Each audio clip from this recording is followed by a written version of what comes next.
Hey friends, Malika here from Malika Semper Astrology, and this week we have the most beautiful new moon coming in.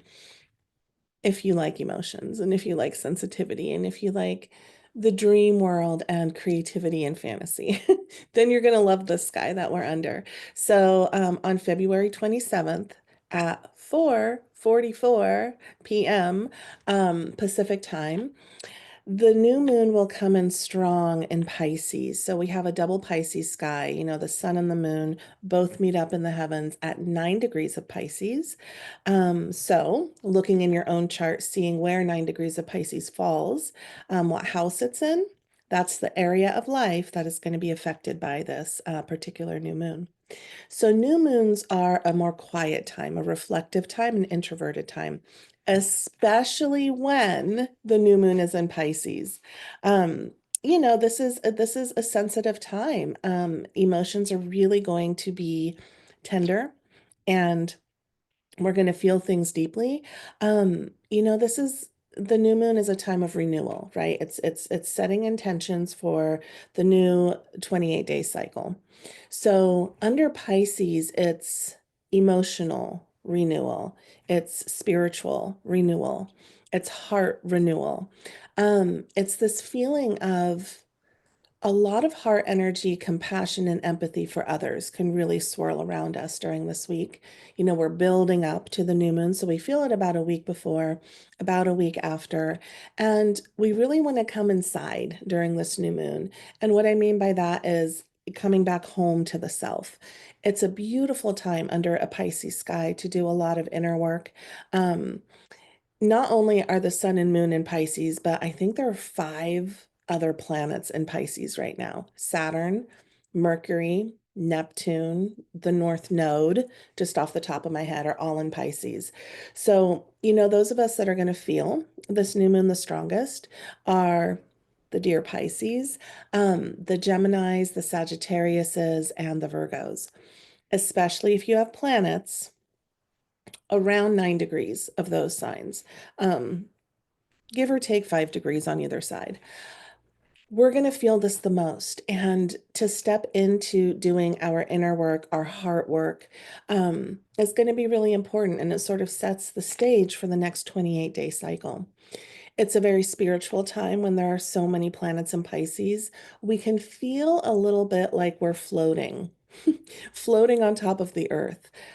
Some of us like that feeling, and others of us just feel very confused, very lost. We don't know if we're coming or going, very wishy-washy, very ungrounded under a sky with this much Pisces. Usually the water signs really like this sort of a sky, and what it can be hard for are the fire signs, so Sagittarius, Leo, Aries. Um, Even the air signs can find this a little bit hard, Gemini, Libra, Aquarius. However, if we can just tap into the immense emotional wisdom that is really at our fingertips under this new moon, we can do something with this, right? So we might feel a little bit more weepy. We might feel like a little bit more sleepy as well. It's a quiet, sleepy, fantasy-oriented sky. So those of us that are artists or creators, our creativity is at an all-time high under the sky. It's a beautiful sky to tap into your feelings and use those for expression and creativity. I think of the poets of the zodiac. I think of the poets of this world really being woken up under the sky. Music composers, songwriters, lyricists, all of those can really dream and come up with beautiful creativity under the sky. And it's a beautiful sky to offer forgiveness. Under a Pisces sky, we have the ability to have more open-hearted energy and find compassion and forgiveness because we feel everything so deeply and we can understand where humans are coming from and their suffering and their mistakes, and we find forgiveness more easily and readily because our heart is involved. We can also fall in love so easily under this sky, all this Pisces, again, because our heart energy is really woken up. Now, We can also get used under the sky because we give and give and give. It's sort of a self-sacrificial energy when there's this much Pisces. We really have to notice when we're over giving, when we've reached exhaustion, when we've reached depletion, because innately the energy is like, take all I have, take it, right? And we don't want to reach that sort of extreme tiredness. So boundaries are huge under a double Pisces sky, really recognizing, do I have anything left to give?